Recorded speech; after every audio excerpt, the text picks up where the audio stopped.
duduk kat sini. Kalau tak, saya tembak. Apa yang berlaku sekarang ni? Apa yang berlaku? Jangan senyum.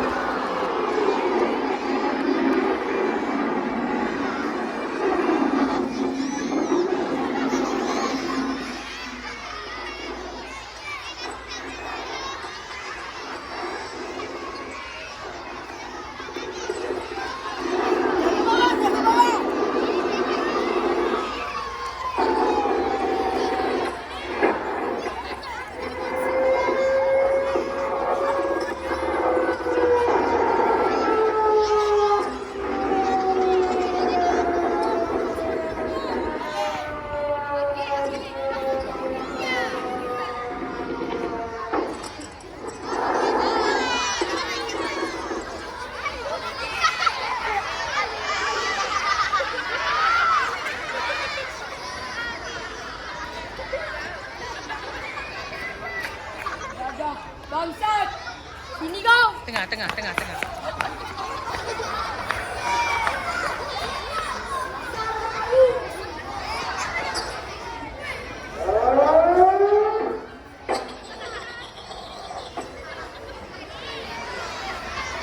Dah.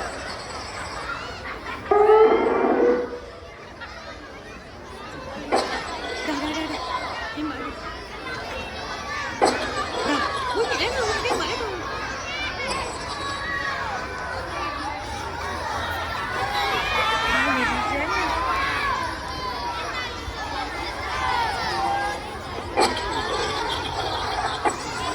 Dah tu bunyi tembak dia tu.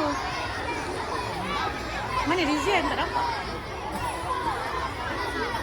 Dah, awak mati je lah. Dah, mati.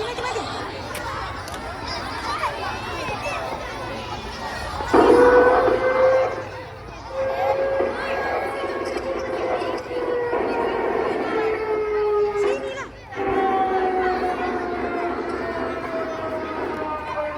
Jadi kuat-kuat Jadi kuat-kuat.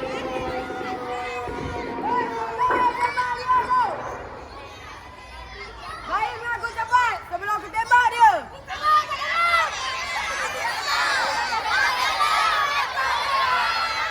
Diam!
Baik, tahniah kepada pejuang negara kita yang telah berjaya membantras kekejaman pihak penjajah. Tahniah.